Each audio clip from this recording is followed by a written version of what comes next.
7 direitos para quem tem mais de 60 anos de idade. Fala pessoal, tudo bem com vocês? Eu sou o Fernando e você está no INSS Sem Segredo, o novo canal do grupo INSS Passo a Passo voltado exclusivamente para direitos de aposentados e pensionistas do INSS, que a maioria tem mais de 60 anos, por isso a gente trouxe esse assunto aqui hoje, 7 direitos para quem tem mais de 60 anos de idade e que você não faz ideia de que tem. Hoje vamos falar dos direitos dos idosos no Brasil, o que está valendo, o que não está mais, o que funciona na prática e etc.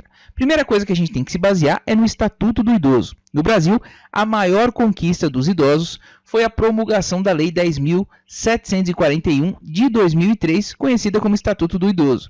Essa lei regula os principais direitos dos idosos, os deveres da sociedade, da família e também do poder público. Afinal, quem é idoso? Isso é uma dúvida muito comum aqui no nosso canal. Por essa lei, ou seja, o Estatuto do Idoso, em vigor no Brasil, é considerado idosa a pessoa a partir dos 60 anos de idade. Então não é 55, não é 65, não é 70, é 60 anos ou mais. Entendeu até aqui?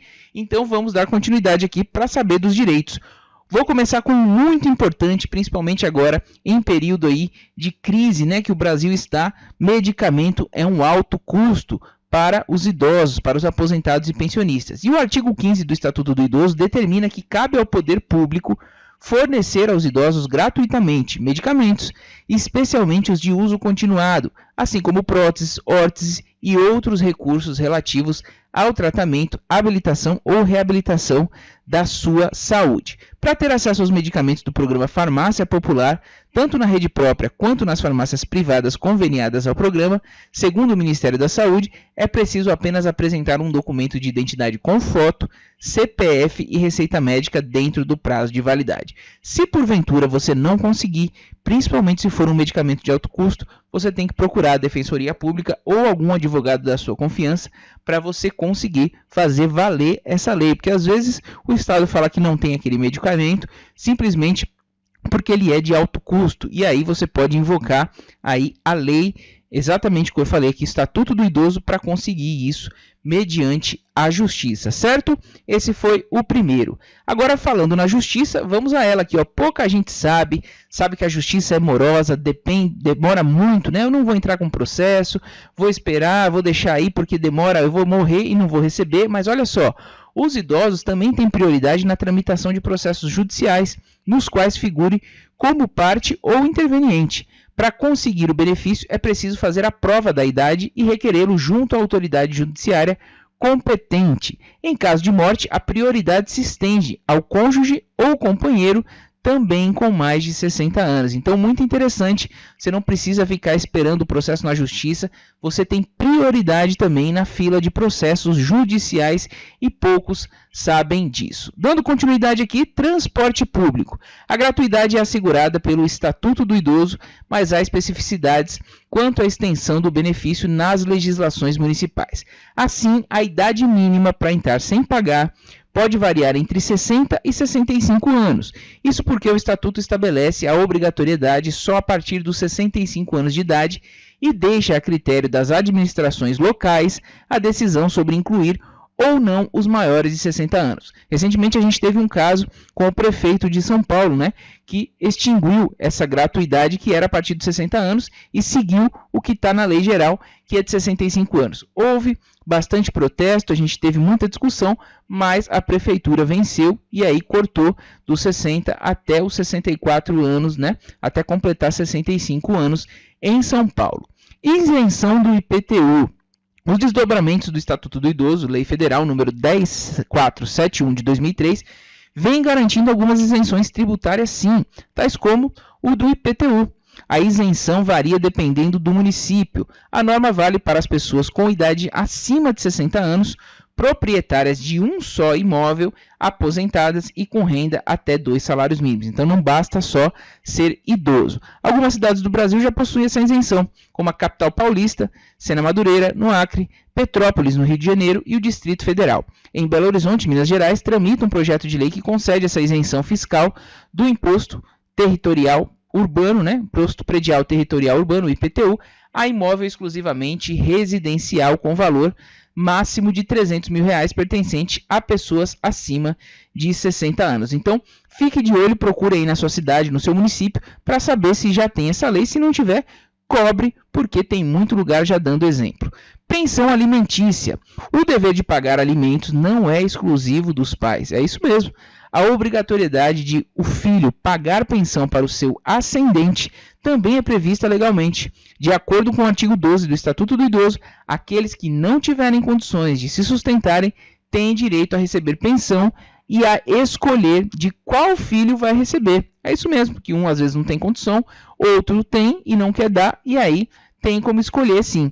O não pagamento pode resultar na prisão do inadimplente. O Código Civil e a Constituição apoiam essa medida, ou seja, eles garantem a fundamentação legal para exigir essa medida. E caso os filhos não tenham condições financeiras de pagar, o idoso pode pleitear o benefício assistencial, cujo valor é de um salário mínimo mensal ao cidadão com 65 anos ou mais que não possua renda suficiente para manter-se ou a si mesmo ou a sua família, conforme os critérios definidos pela legislação. É o famoso BPC Loas Idoso, que eu vou deixar um vídeo completo agora no final para vocês acompanharem e saberem como solicitar o passo a passo de absolutamente tudo.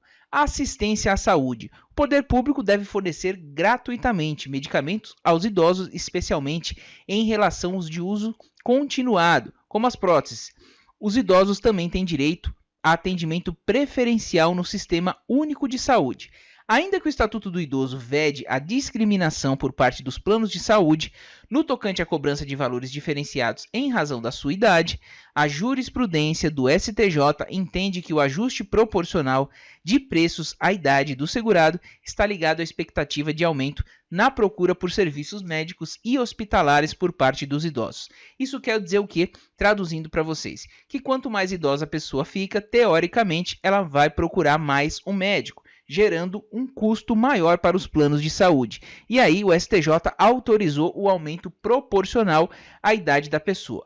O que não se pode fazer, segundo o STJ, é tornar o valor da mensalidade tão elevado de modo a inviabilizar a aquisição do plano pelo idoso. Eu entendo hoje que a maioria dos idosos, aposentados e pensionistas ganham um salário mínimo e meio. E um plano de saúde não custa menos que R$1.000 aí, um plano de saúde de qualidade que minimamente vai poder te atender. Então, qualquer valor hoje está sendo inviável. Infelizmente, o STJ cedeu nessa parte e acabou inviabilizando totalmente esse artigo do Estatuto do Idoso. Vai fazer o quê, né? A politicagem foi a favor dos planos de saúde. Medicamentos gratuitos. O artigo 15 do Estatuto do Idoso determina que cabe ao poder público fornecer aos idosos gratuitamente medicamentos, especialmente os de uso continuado, como as próteses, órteses e outros recursos relativos ao tratamento, habilitação ou reabilitação de sua saúde. Para ter acesso aos medicamentos do programa Farmácia Popular, tanto na rede própria quanto nas farmácias privadas conveniadas ao programa, segundo o Ministério da Saúde, é preciso apenas apresentar um documento de identidade com foto, CPF e receita médica dentro do prazo de validade. Se for um medicamento de alto custo, pessoal, e aí não conseguir, simplesmente a rede pública falar que não tem que acionar a justiça. É isso mesmo. Você procura a defensoria pública do seu município aí, ou você pode também procurar um advogado da sua confiança se você tiver condições de pagar. E falando em justiça, pouca gente sabe. Muita gente às vezes não quer entrar com processo, seja contra o INSS, seja contra quem for, porque fala, eu vou ficar o resto da vida esperando, não vou aguardar, eu nem vou entrar com esse processo porque não vai dar em nada, eu vou morrer e não vou ver. Mas os idosos também têm prioridade na tramitação de processos judiciais, nos quais figurem como parte ou interveniente. Para conseguir o benefício, é simples, é preciso apenas fazer a prova da idade através do seu documento e requerê-lo junto à autoridade judiciária competente, ou seja, quando protocola a ação, já informa ali que é prioridade por conta da idade. Simples assim, e você já vai ter prioridade em cima de todos os outros processos que não são de pessoas idosas. Em caso de morte, a prioridade também se estende ao cônjuge ou companheiro, também com mais de 60 anos. Então, muito importante isso. Transporte público. A gratuidade é assegurada pelo Estatuto do Idoso, mas há especificidades quanto à extensão do benefício nas legislações municipais. Assim, a idade mínima para entrar sem pagar pode variar entre 60 e 65 anos. Isso porque o Estatuto estabelece a obrigatoriedade só a partir dos 65 anos e deixa a critério das administrações, né, locais o que vai fazer a decisão sobre incluir ou não os maiores de 60 anos. Isso quer dizer o que, pessoal? Vou explicar com um exemplo prático para vocês. Em São Paulo, a gratuidade era para 60 anos ou mais no transporte público. E o prefeito Bruno Covas, que inclusive já faleceu, tirou essa gratuidade, deixando apenas 65 anos ou mais. Houve muito protesto, muita discussão, ação na justiça, mas acabou prevalecendo 65 anos de idade. Então, via de regra, 65 anos. Se a prefeitura quiser, faz 60 anos, mas não é obrigatório, certo? Vagas exclusivas. De acordo com a legislação, 5% das vagas nos estacionamentos públicos e privados devem ser exclusivas a pessoas maiores de 60 anos de idade, sinalizadas e posicionadas de forma a garantir uma maior comodidade, certo? Essa daqui muita gente já conhece. Atendimento preferencial. Segundo o Estatuto, é garantido ao idoso o atendimento preferencial e individualizado junto aos órgãos públicos e privados, ou seja, tanto público quanto privado, prestadores de serviços à população. Esse direito também é assegurado pela Lei 10.048 e pelo Decreto 5296 de 2004, que a regulamentou. E lembrando que existe a super prioridade também, pessoal, que é quem tem 80 anos ou mais. Então, se tivermos 2 idosos aguardando, seja na fila da justiça, seja na fila presencial em algum órgão público ou privado, vou dar exemplo, um banco, se tiver 2 idosos, né, um de 60 anos ou mais, mas que não chegue a 80, e outro acima de 80 anos, o de 80 anos vai ter prioridade em detrimento do outro, certo? Então, fica aqui, sobrepõe a prioridade de 80 anos ou mais, mesmo que ele tenha chegado depois, ele vai ser atendido primeiro quem tem 80 anos ou mais de quem tem entre 60 e 79 anos. Então, ficou explicado aí para vocês, como eu falei, aqui a super prioridade. E por fim aqui, ó, no caso de serviços de emergência de saúde, a prioridade de atendimento fica condicionada à avaliação médica em face da gravidade dos casos a atender. O artigo 16 do Estatuto assegura o direito ao acompanhante, a quem deverá ser garantidas condições adequadas para a sua permanência no local. Então, pessoal, é isso que a gente tinha para tratar aqui com vocês hoje. Espero que vocês tenham gostado do vídeo. Se gostaram, deixem um joinha, porque a gente aqui fez com todo o carinho para mostrar para vocês o direito que realmente vocês têm. Compartilhe o máximo que vocês puderem. Agora que vocês já sabem quais são as garantias proporcionadas pelo Estado para as pessoas que têm mais de 60 anos de idade, compartilhe com todos os seus amigos e parentes para que possam conhecer os seus direitos. Se gostou do conteúdo, deixa aquele like também e não esqueça de se inscrever no canal. Muito obrigado pela audiência, um forte abraço e até o próximo vídeo.